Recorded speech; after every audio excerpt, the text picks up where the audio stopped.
नांदेडला smart city करणार असल्याचं आश्वासन मुख्यमंत्री देवेंद्र फडणवीस यांनी दिले। प्रचार सभेत फडणवीसांनी विकास कामं आणि योजनांची मतदारांना माहिती दिली। तर 15 तारखेला काळजी घ्या, त्यानंतर पुढील 5 वर्ष आम्ही काळजी घेतो असं फडणवीस यांनी म्हटलेलं आहे। नांदेडच्या रेल्वे खऱ्या अर्थानं नांदेड लातूर, नांदेड बिदर या 2 रेल्वे लाईनला मान्यता दिली आणि राज्य सरकारच्या वतीनं सांगितलं त्याचे अर्धे पैसे हे राज्याचं सरकार देईल।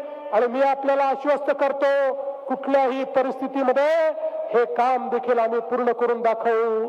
बंधू भगिनींनो, मला या निमित्ताने सांगायचं आहे, ही निवडणूक केवळ आम्ही एखादा महापौर बसावा याकरता पाहत नाही।